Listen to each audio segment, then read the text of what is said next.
everyone who's joining us online on Zoom.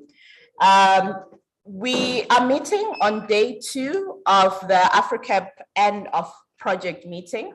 Yesterday, we met and reflected on some of the project successes. We looked at the transformational pathways to climate smart agriculture, food systems, and we looked at the integrated approach that was used through the project. We're looking at studies that were done, looking at crop varieties, looking at agriculture landscapes, looking at food safety and nutrition.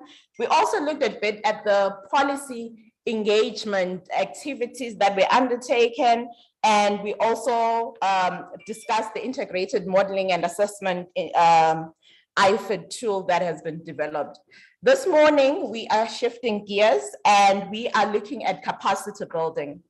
A big component of the Africa project was really about building the capacity for policy implementation within the continent, but also sort of taking advantage of some of the skills that exist from our various partners. This morning, we will be having a panel that's going to discuss building capacity for agricultural transformation. We are going to receive 3 key presentations that look at different activities that were undertaken, building capacity of different individuals as well as institutions. So I think without taking too much time, I would like to invite our first speaker, Mr. Christian Chomba from the Agriculture Consultative Forum in Zambia, to come and share with us his experiences on Africa. Mr. Chomba.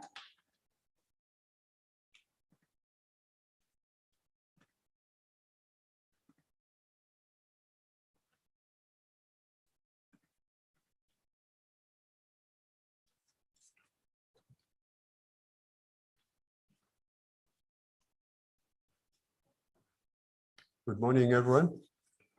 I'm going to share with you my experience and lessons learned and Africa Fellowship, which I undertook at Chatham House in the UK. To begin with, I'll start with the research and work environment at Chatham House concerning the fellowship. With regard to the materials for use in the research, actually the research materials were readily available within and also outside. For those which were not within Chatham House, there were provisions for Chatham House to arrange for either some experts, individual experts, or some institutions who were able to provide that. So that was available. We were connected or linked to such if it was not within the Chatham House. And there was free interaction with staff there and engagements. These could be through appointments, could be through the events which are normally held, and sometimes even during lunch breaks, we could engage freely.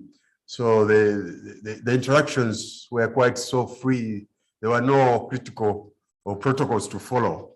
And sometimes you could even go out for some outings to freely interact.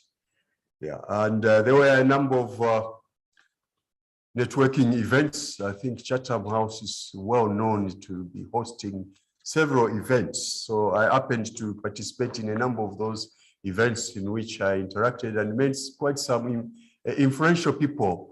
Well, some within the UK and others outside. Yeah. And the other thing which was there was that there were free working hours where there was some flexibility in how to work. So sometimes you could work from home, and then sometimes you could work from the office. But of course, there was some indication, normally weekly, that you indicate which days or times you'll be working from the office and which days you would be working from home. The second, I think, lesson was about timeliness. I think time was quite critical. What I found that the support staff were working with me closely during my fellowship or my research work. They were not solely dedicated to my work. They also had other normal engagements. So they were actually quite busy. And so it was quite important. I learned that it was important to engage them early and continuously, because if you have your own schedule at the time you need them, they will not be available. Yeah, and because of, again, their busy engagement and schedule with other work, it is important. What I found was that it's better to engage them well in time to discuss the research topic before you even get there. Because my experience was that before I left, I had about 2 or so proposals which I felt I could go and work on. But when I went there, after having some discussions, I realized that some of the 1 or 2 of the topics which I had in mind could not work.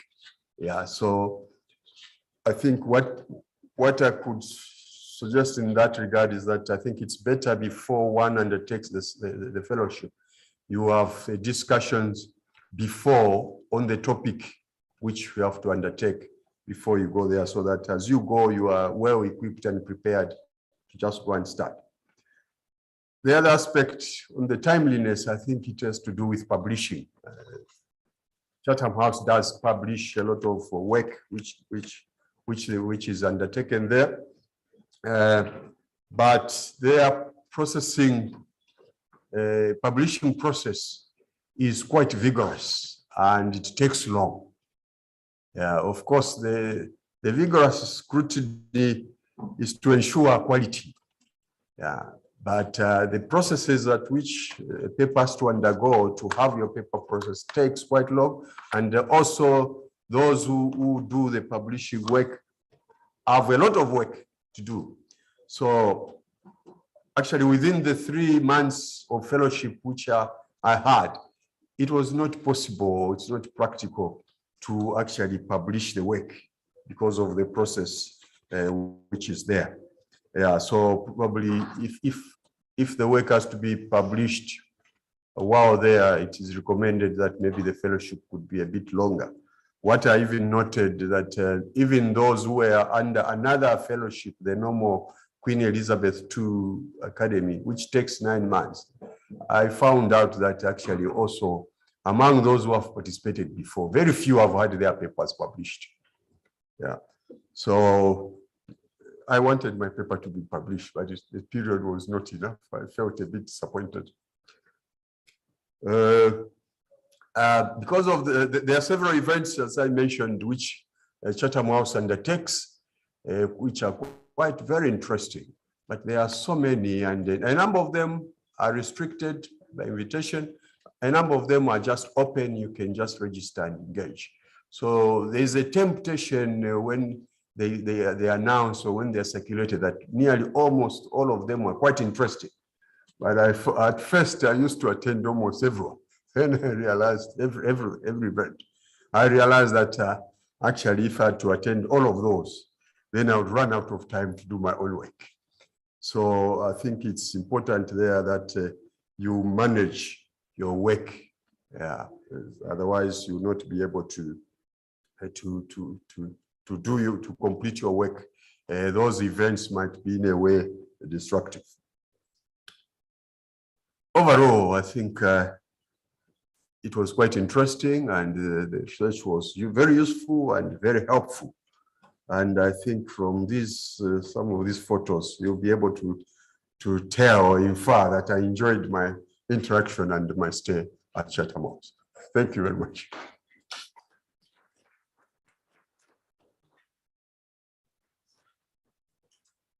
Thank you, Mr. Chomba, for sharing those experiences. I guess my question to you is often, if it's an individual capacity building, how do you translate it to the organization? So whilst we have the others coming to share their experiences, I would like you to think about how the things that you have shared, that you have learned, how you have used those to sort of strengthen ACF as an institution. What are some of the examples of the things that you have implemented within your institution since coming from the fellowship? Next, we are going to move on to the next presentation, where we are actually going to hear about organizational capacity building. And we are going to have Tendai from Susannas come and share her experiences with us.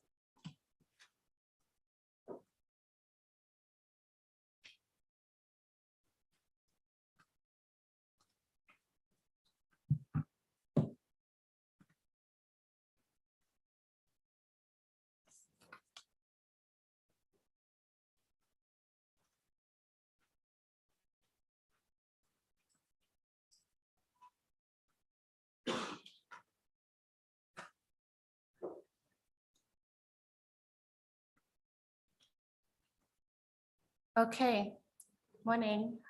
So I'm presenting on behalf of Susannas, which is the node hosting institution for Malawi. So the partner institution viability assessment was actually done in 2020. And I'm going to share with you some of the results from the assessment and how we progressed from it.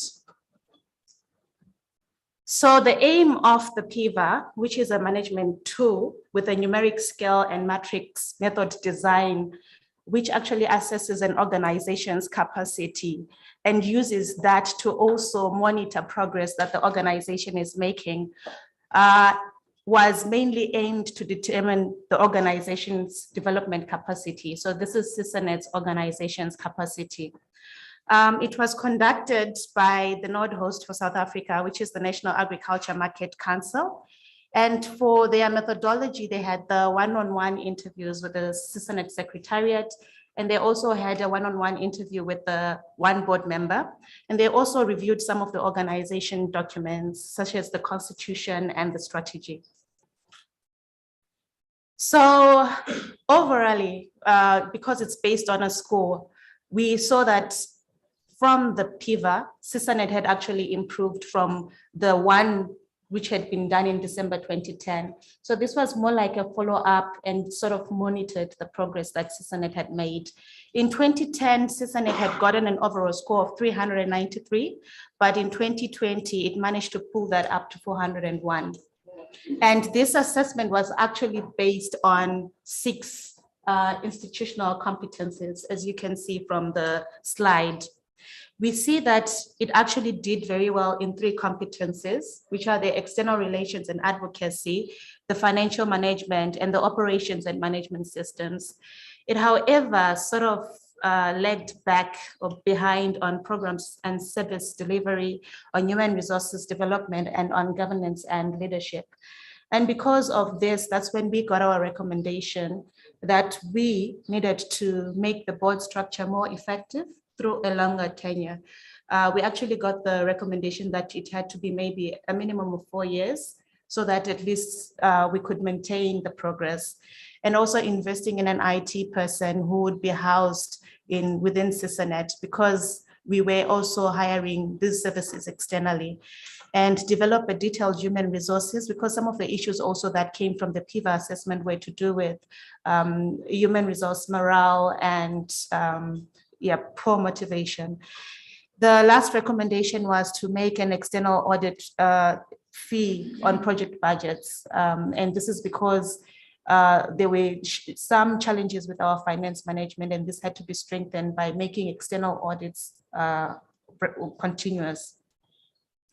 So what did we do? So working on these recommendations, we now built on how the organization could become better. And our first step was on visibility. We improved the way our website looks. So if you all just Google susannas.org, you'll see how good our website now looks. We actually hired a consultant to revamp this website. We have also improved the way we post and tweet. So our Twitter page has also become very active, just to share some of our advocacy work that we are also making. And also we have a newsletter that is shared with our membership on a monthly basis.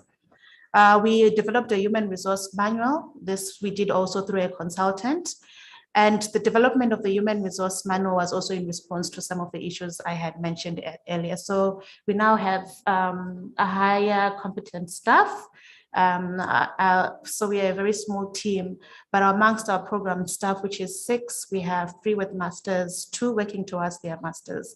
So roughly 5 out of 6 who have or are working towards a master's. We also have now a performance management system, and we review performance on a quarterly basis. And also the annual performance appraisal is used to also work as a motivation for those who are actually performing well. For resource mobilization, we now have a resource mobilization strategy, which we are working towards. I'm also proud to say, as Susannas, we now have a programs portfolio of over $1 million with various partners. We have the EU, USAID, the German government, who actually provide the majority of our funding for these projects. And we are also now with talks with the USAID, who have also promised to actually give institutional support besides the projects themselves. So this is a 5 minutes on our organizational capacity. Thank you, Tendai. Yeah, so the PIVA, I think, for a bit of background as well, is that it's something that was then added on as an activity based on the challenges that we had earlier on in the project, with issues of due diligence, where the partners that we work with need to be sure that the institutions that we are working with are solid institutions that have systems in place. So part of what the PIVA was trying to address was to make sure that the partners have the right systems in place and that they improve their operations. And I think from the Susannas presentation, a lot has really happened following the recommendations that were made. It's quite exciting actually to see that. Next, we are going to have another presentation on organizational capacity building. We are going to have Andy and Louise presenting, sharing their experiences.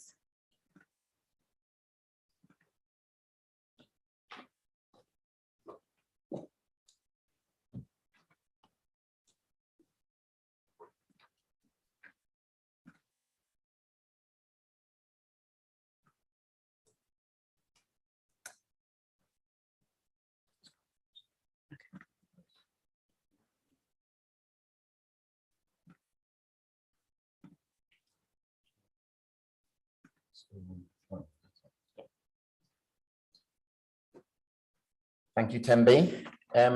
Just quickly, I just want to do reflections from the global north, as it were. The GCRF Grow program, of which we were part, was all about building organizational capacity.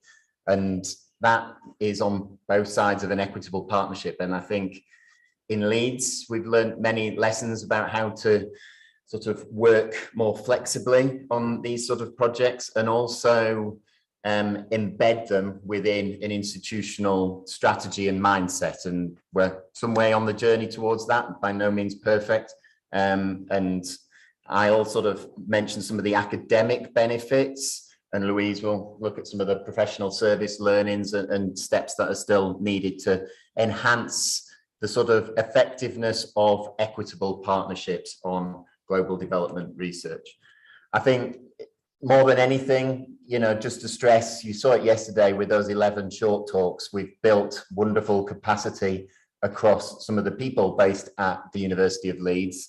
It was really good to see the benefits of some co-funding that we were able to offer from the university, some of the PhD studentships you saw yesterday, either on affiliated sort of UK funding from government or from Leeds as a university itself, to be able to add to that capacity and add to the sort of depth of research insights.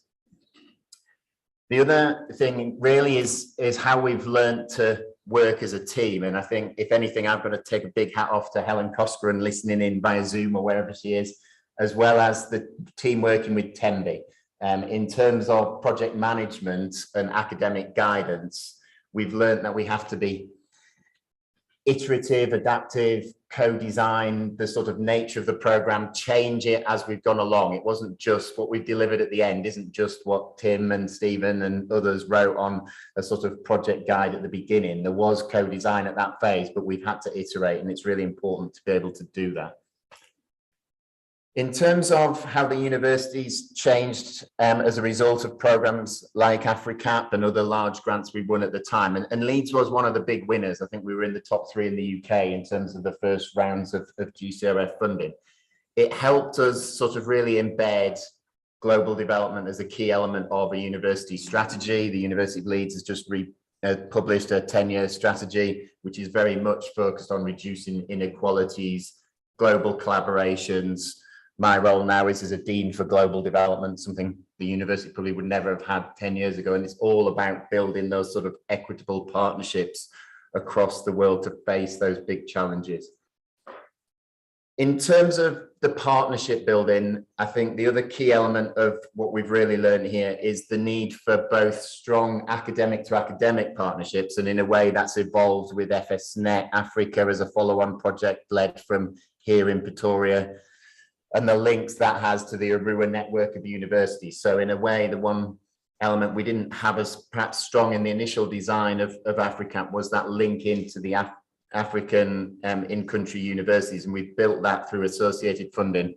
But definitely there's really strong link to an organization like FANRAPAN and that sort of boundary organization advocacy skills that brings, and to make sure that the academics aren't just doing research for the sake of research. And in a way, Chatham House is obviously a key element of keeping us alive to those questions that, yes, we can publish great papers, but how is it getting out there into the wider world? And I think the link we've set up with FANRAPAN, you'll hear more about FSNet as we go through the day, has really been one of the key benefits for the institution. And then that doesn't just stop with a project. In a way, for AfriCap, FSNet's a follow-on piece of funding. Stephen's won some EU funding with the FANRAPAN team and others to continue some of the work we've been doing, especially in Zambia and Malawi and Tanzania. So we'll be able to take all of this forward through future things. The other interesting thing is when it becomes, the benefits become able to be realized. And if anything, I've put an example there from our sister project SWIFT, which has worked in West Africa more on weather forecasting. They've got a wonderful new app for getting seasonal forecasts and storm warnings out, but it's gone beyond being science and it now needs to be funded by different means. And I think that's where the partnerships we've built can really be advanced through working in a different way, not looking for standard research funding, but looking to foundations, philanthropy, the private sector to really take up the research that we've gained through these things. And I think the final thing I'd stress for all academic institutions looking at big programs like this is the importance of that strong, flexible project management. And definitely it's something Helen has been critical to the success of the whole program, and making sure that we in Leeds can keep people like that, even if there's a gap between projects and things like that, is really a key learning that I've definitely taken into the university thinking. And at that point, I've pressed the wrong button, the wrong screen. Hopefully I'm going to pass over to Louise to talk about some further learnings. Thanks, Andy. I think, so for this first bullet, I've talked about how for many disciplines funding for capacity building was important. And when I wrote that, I was really thinking about the clinical trials that we had to organise from Leeds for low-cost technology healthcare projects, for example, that were going on, new degree programmes that we had to build into astrophysics programmes, but also the training and development in high-performance computing that GCRF African Swift did with meteorologists in country. But I think it's also worth mentioning the capacity building that we did around the project. So the scholarships for PhD students, from many of the country nodes. I know there were students from Malawi and Tanzania, I think, in this project. That came from investment from the University of Leeds. There was the Cheney Fellowship that brought Tembi to Leeds. There was the pump priming that led, that was useful in developing iFeed and also in FASTA. So I think having that additional flexible funding that can develop around the project is also really important. And that's something that we are going to try and continue as we develop our strategy at Leeds. The project manager needs to be well networked across the institution from the beginning, from the outset of the project. This is something we've learned. We didn't do this with AfriCap or SWIFT, but we have a project of a similar size and scope in the Faculty of Health at the University of Leeds. And this has an oversight committee that meets quarterly. It brings colleagues from finance, from human resources, the academic lead, the project manager, me, and it's overseen by the dean of the faculty. This is helping with smooth running of the project, but it's also leading to new policies at the University of Leeds and new training for things like safeguarding. And I think going forward for projects of this size and complexity, I would always offer that as an option for smooth management. Project managers, I think, benefit from having professional services line management. This was really about Helen Cosgren's own professional development. She's on a fixed term contract. What is she going to do next? It's important. Yes, she's done a fantastic job managing the project, but what else has she done? So I paid for membership of the Association of Research Managers and Administrators for Helen. That had, it ran a research management initiative with the African Academy of Sciences. And from that, Helen produced a toolkit that's available to research managers across the sector in the UK. That sort of thing is important for project programme managers to raise their profile. And it's also good for the project. It shows that we're a leader in innovative thinking about research management. I think research development managers like myself have a role to play in legacy, in partnership development, and ensuring that lessons that we've learned, what did we get wrong with this project, that we can build into the future design of new projects so we don't repeat the same mistakes. I think the legacy, the kind of making sure that the EU team gave support to Stephen Whitfield when he was developing his new project. I think that's important. Finding funding for people like Steve Sate for his push-pull app for pest control of crops, all of that sort of making sure there's continuity and making sure that the institution understands the journey from Future Climate for Africa and Africa College through to GCRF, AfriCap and African SWIFT, and then where this will go next. That's all helps. That expansive portfolio has helped convince the university that having a global challenge strategy is something that they should do next. Great, thank you. Thank you so much, Louise and Andy for, oh, the slides didn't move here. For sharing the experiences from the lead side of things, of how this project has also strengthened the university's capacity. I think for me, when I was listening to Andy speaking, what has always been interesting is that there's always been this rumor that people go and study overseas and they never come back. And so the capacity building that happens then doesn't translate. So I don't know, Andy, if maybe from your experience, maybe not from Africa, but from some of the work that you have done with some of the students, do you have people that have come back and done amazing, powerful things, you know? Maybe you can share that after we listen to Agatha. So next we are going to hear, so we've heard about capacity building at an individual level. We have heard about it from an institutional side of things, both from African partners as well as from our UK partners. Now we're going to hear about capacity building from a local level perspective. And I think Agatha is going to share with us some of the work that they've been doing at local level.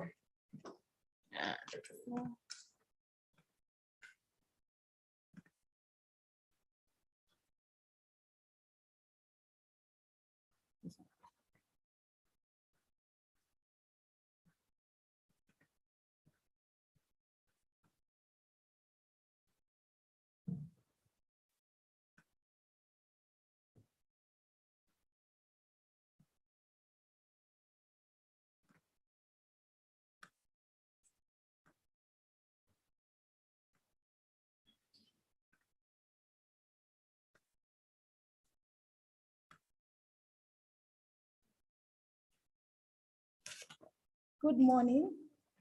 My name is Agatha David Kiama from the Economic and Social Research Foundation based in Tanzania, Dar es Salaam.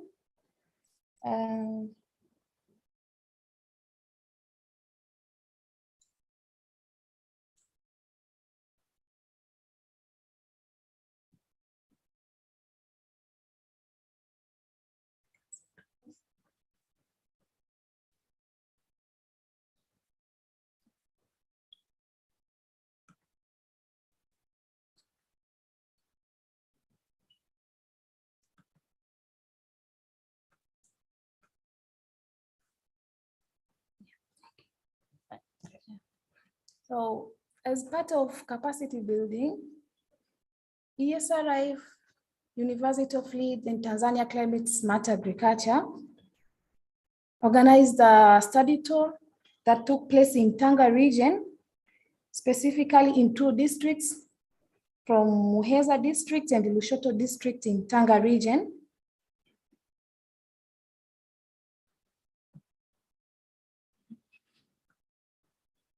The study tour was took almost a week, and it involved field visits, and participants included district extension officers as well as ward extension officers, researchers from the TARI, that is an agricultural research institution based in Muheza district, and as well as researchers from Tanzania Climate Smart Agriculture.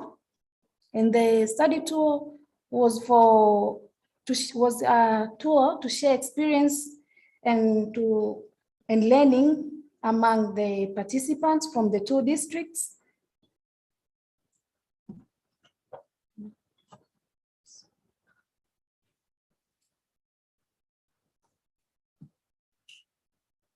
So the study tour was guided by 5 main themes, including agricultural food system resilience, focusing on technologies and practices, and also on weather, climate, and extremes, focusing on indigenous knowledge and scientific knowledges, and policies, institution, and innovation systems, off-farm system, focusing on market storage and livelihood diversification, monitoring and evaluation.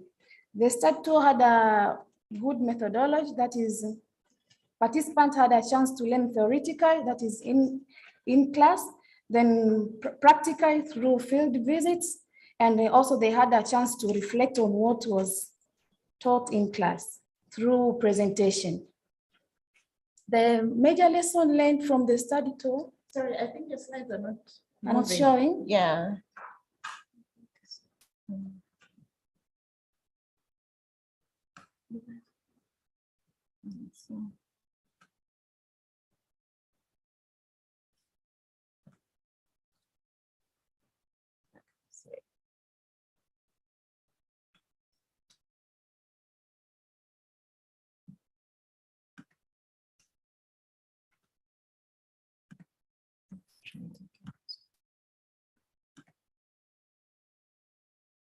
Okay. Okay. Yeah. Okay. Sorry for that. So I was saying that major lesson learned from the study tour was that farmers were using soil and water conservation strategies as a means of adapting to climate change, including the terracides, cover crop, and also agroforest crop. And through practices used, they acknowledged that practices used have increased their production in a way that they have been able now to access education and health facilities, services.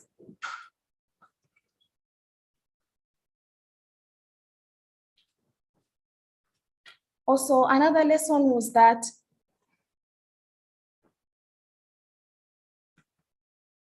off-farm activities are really important to support resilient and safe food systems. So the study tour participants had a chance to visit different sites where they could see how produce are being stored, especially using the storage bags. Moreover, how spices are being dried to avoid being attacked by pest and fungal contamination. Another lesson we learned from the tour was that indigenous farmers still use indigenous knowledge in predicting about climate change using insects, birds, using also clouds and temperature. And after the prediction, how do they disseminate that information? Is through boards in schools, notice board in schools, also at the marketplaces. And however, the challenge remained to be the fact that custodians of that knowledge are very old. So when they do pass away, that knowledge normally goes with them, since youth don't like to engage in such predictions, since they are being seen as a practice of witchcraft, some of cultures there in Tanzania.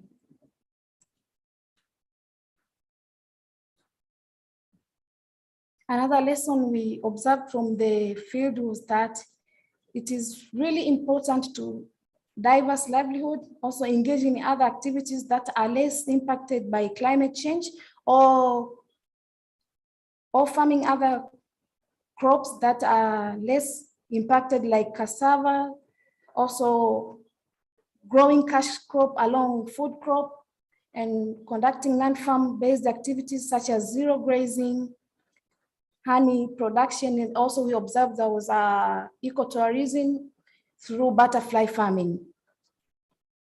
So we also noted that youth are directly benefited from CSA practices there, because they don't normally engage in the field practices, but they usually engage at the stage of transporting the produce from farm, also in preparation of food. And the last lesson we observed from the study tour is that we had two sets of participants from two districts, one from Muheza district and the other one from Lushoto. Lushoto district had already established a learning alliance, so they were well informed about climate issues. So it brought a need for participants from Muheza. They posed a request to have a learning alliance that will bring them together and share their experiences on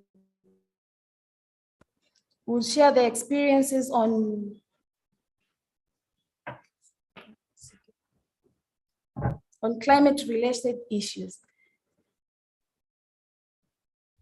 From the study tour, we could recommend that government to take a full charge,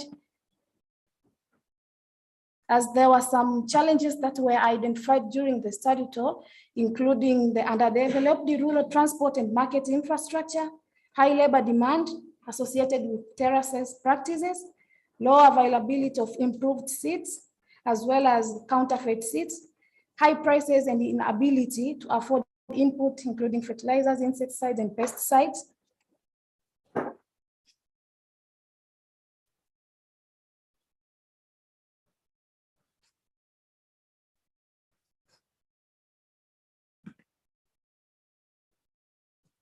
Thank you.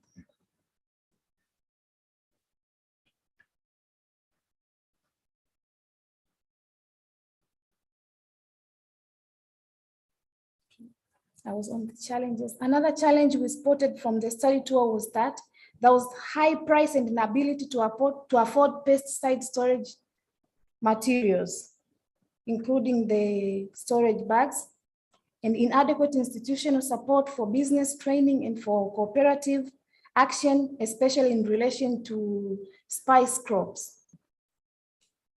As the recommendation, we posted a recommendation to government for both central and local government to support, especially in providing adequate infrastructure and information services, including roads and bridges to be repaired, and to ensure farmers have full access to market all throughout the year, and provision of climate-related training to extension officers who would support farmers to benefit from CSA activities, And moreover, government to play a facilitative role by mobilizing stakeholders, different stakeholders, including private, to at least facilitating capacity building for both farmers and extension officers, to have good access to cooperative and then association for sustainable agribusiness practices. And moreover, government to assist in integrating scientific and the indigenous knowledge in a way that there will be an officer from TMA. TMA is our Tanzania Meteorological Agency, and also an elder from indigenous who practice indigenous to have a common say on what has been practiced, because mostly what they predict comes to be true. So as a flagship output of the study tour, as it was posed by the participants from Muheza district, they requested to have a learning alliance. So the request was facilitated, and the Muheza Learning Alliance is now established and is now running. So we now have a platform where farmers, CSOs and different stakeholders come together to discuss issues related to climate change and solve the challenges together. Thank you.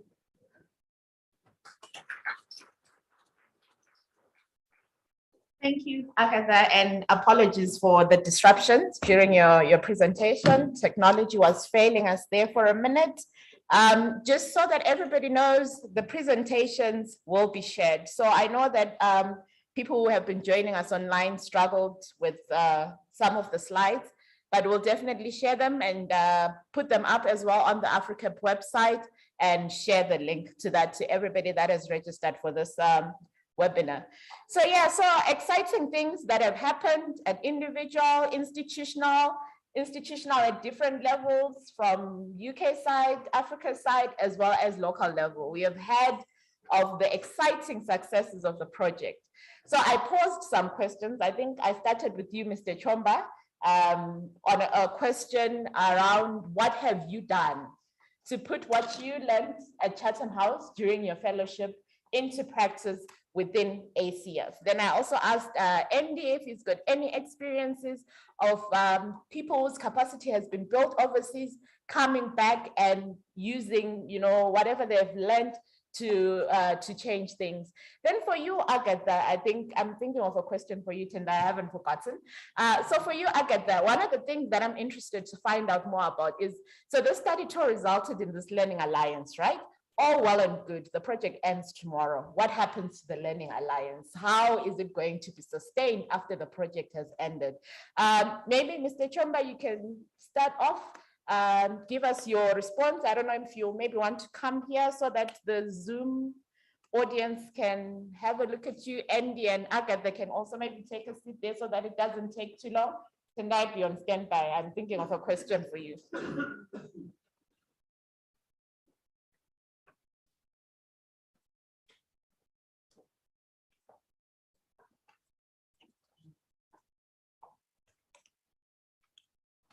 Thank you for that question, Tembi.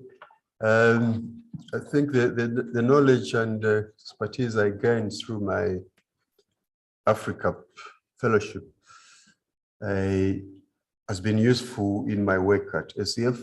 And I think one or two notable contributions I could point out is that when we engaged the Ministry of Agriculture with a view to develop the soybean development strategy, the ministry broadened the idea that we actually not just do a soybean strategy, but we undertake a comprehensive strategy study involving various agriculture, including other oilseed crops. And there were various partners involved in that. ACF, the Farmers Union, and the processors and producers of edible oils. The ministry decided actually to appoint ACF to lead that study, and more like an independent institution. And within ACF as a lead institution, I was made to lead that study which comprised, it was a team of 7. So I applied part of my knowledge. I came through the fellowship in undertaking that study, I think, which has been successful, and the report has been produced. As I mentioned earlier in the other presentation, I think anytime soon we're even going to make a presentation to the ministry. So that was, I think, one key contribution. I think the other contribution where I applied this knowledge is that even SCF underwent the PIVA, and one of the things we undertook as SCF was to develop a strategic plan. We engaged a consultant to do that. I think with my knowledge I gained through the fellowship, I was, I think, quite instrumental in the review of the work of that consultant who did the work of, who produced the strategic plan for that. Then the other, I think, contribution to SCF is SCF, as part of its resource mobilization, we do bid for several consultancy for us to generate income. And I've used my expertise and knowledge gained in the writing of proposals to bid for several. I think we have bidded for several proposals from the time I came. Okay. So I've put that knowledge into that. Well, it's good. It's good to I think those are some of the key or few highlights I could point out. Thank you. Thank you for sharing that. I think it's always good to know how people put some of their capacity or training into use. Andy, I'll invite you. Tonight, my question to you whilst Andy is coming up is, yes, Susan did all these wonderful things, strategy this and that, but then we know that Susan's executive director left in the last 2 months or so. In terms of continuity and taking forth that strategy, has Susan's capacity been built enough for them to stand strong even without the person behind the vision? Yeah, if it's an okay question, that's my question to you. Okay. Yeah. I think the PhD capacity building and the impact of former PhD students is huge. I'm loath to put too much pressure on the current crop of Emmanuel and Sibo and Dashe and others here, but yeah, definitely in terms of my WhatsApp sort of contact book is very much my ex-PhD students and the work. I mean, when we look at the work of FSNet, for example, one of the institutional champions is David Mukumbizi at Must in Malawi now, and he had senior roles at Luana before that. Similarly, Philip Antwe AJ in Ghana is the KNUST institutional champion. So definitely new projects coming through. He's now the director of research, working for the DVC of research at KNUST. And they're getting these roles within, 5 to 10 years of PhD. Me and Claire have got a really excellent Zambian alum, Felix Kalaba, who's now Dean of the School of Forestry at Copperbelt University in Zambia and is an IPCC lead author. So, when it comes to building equitable partnerships, you don't lose touch, you keep that loyalty. I do think that some of the conversations we're having now about PhD programs in food systems, so we're looking to maybe do a joint program with the University of Pretoria, and it would be great to embed some of those students with Van Rapan as well for some of the time and change the nature of PhD programs. So it's not maybe 3.5, 4 years in Leeds like Sibo and Emmanuel have seen, but a bit more interactive two-way supervision. So I think we need to have conversations about changing that model and maybe train more people in the continent, and I can act as an advisor or whatever. But definitely there are many examples of those positive experiences. Great. It's good to know they don't stay in the UK, they come back. Yeah. Agatha, maybe you can just talk to us about the plans for making sure that the alliance doesn't fall apart when Africa ends.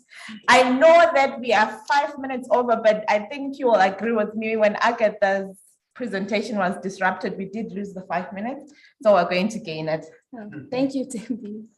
So the plans that are there for making the Learning Alliance to be there. First, there's been attendance of these Learning Alliances to collapse after a project has ended. And in total, in Tanzania, we have a total of 4 Learning Alliances, including this one that we have established. And luckily enough, that this is the only alliance that has been registered officially. So as we know that if you want to have fund, you need to have, you have to be registered. So to start with, the alliance is registered, so it is easy to access fund from anywhere. And to add on that, where the Learning Alliance is hosted is at the district. So it is under an umbrella that is, will be watching over, and at the regional level, that is Tanga Regional Office, have promised to have a look at it at quarterly basis, that they'll have to send their reports of what they are doing. So by then we are sure that the Learning Alliance will be there. And to add more on that, we requested for additional fund to at least build their capacity in terms of proposal and resource mobilization skills. So we'll have that training, I think, in 2 weeks to come, to train the Learning Alliance's leaders, as well as where it is being hosted, the leaders from the districts. So we are sure that it will be there after the project has ended. Thank you. Thank you. It's good to know that there are plans to make sure that the work continues. Tanda, your question? I hope it's not too tough a question. All right, go ahead. Okay, so Tembi's question was, has Susanna's capacity been built enough to run with the vision, even without the person who was steering the vision? And I guess I tried to highlight in my presentation that most of what was built for Susanna's capacity was in systems. So it was not at individual level, but it was actually in system strengthening. The whole human resource manual, the resource mobilization strategy, and also things like our hiring capacity, the human resource that we now have. So we are happy that Susanna did not take her staff with her. I mean, Pamela did not take Susanna's staff with her. We still have our staff with us who are well capacitated. Everything is still ongoing because a manual is just a document. But for it to actually materialize into implementation, then people have to run with it. So the vision is there because it was all a matter of putting systems into place, and those are the systems we'll still make sure run. Yeah. Okay. All right. Yeah. Good. Thank you. Thank you so much. I don't know if we have questions from the audience, from our online. I don't see any questions online, but I would like to. We have a question? Yes, DQ. Yes, go ahead. Can you shout from over there? Yeah, I think I can try. Okay, go ahead. Yeah, so basically not necessarily a question, but just a comment. This form with as actually saying that system is actually built the system that's strong. For example, system it's a mirroring of different organizations. These organizations are also classified in different aspects. For example, it also has a strong core. So the core group actually was individual organizations and also organizations. And this core group is actually segmented in different thematic areas. And the core group is, for example, myself, I work for Senior White, I think global technical advisor, but I also chair the program system. That means the core group. So that means when you look at system integration, it's not only centered match of the system itself, but it's actually centered match of the data. And also looking at the profile of the board, it also involves like high experienced people that represent. Only that, there are also people who are very much committed. Actually, I agree with me from the Miami workshop that we had, where we had a lot of support. Also, because people that are actually attending the field actually so there is actually support that receives. Also ensuring that it's also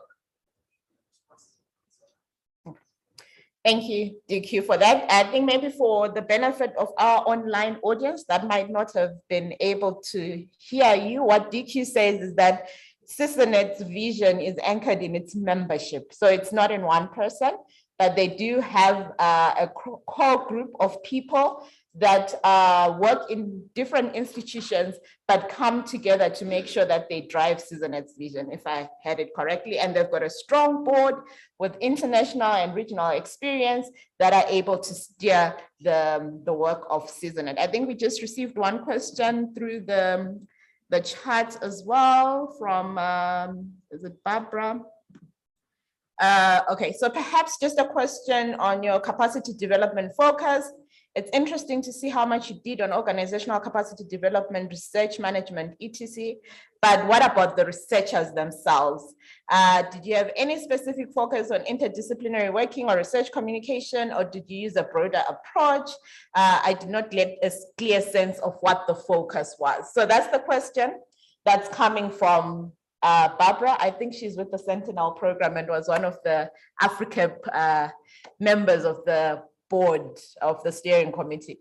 All right, so we are all African people, right? We had Stephen, you were leading the interdisciplinary research bit. Do you want to perhaps comment a bit on that?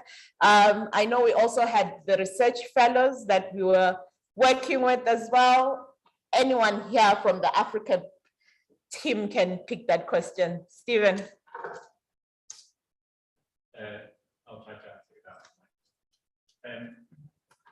Yeah. Maybe we need a mic for this one since it came from, yeah, so that they can hear you.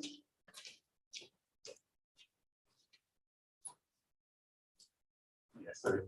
You put me on guard a bit. Sorry to put you on the spot.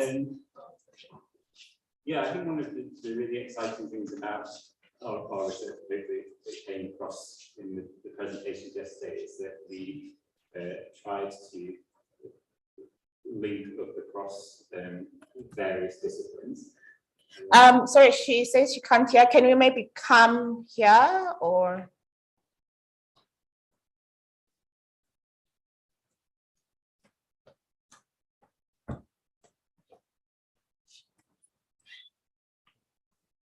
Yeah, so thanks for the question. I think one of the exciting things about the research kind of program that we undertook in AfriCap is that it involved a very cross-disciplinary team of people. And although some of the aspects of research in themselves perhaps fit to different disciplines more than others, there was a kind of sustained program throughout of interaction across the research team. So we tried to have monthly meetings where we shared and kind of collectively reflected on our research, but also through that mechanism, I think kind of built just a nice kind of cohort and a nice kind of culture of working together and sharing together. And yeah, hopefully that's reflected in our younger academics having a broader perspective and skill set that they take through their career going forwards. Thank you, Stephen, for responding to that. I hope, Barbara, you did hear the response to that question. Is there anyone from the team who also wants to sort of weigh in on this? Because I know we've really stretched our time. Instead of 5 minutes, it's turning out to be 15 minutes.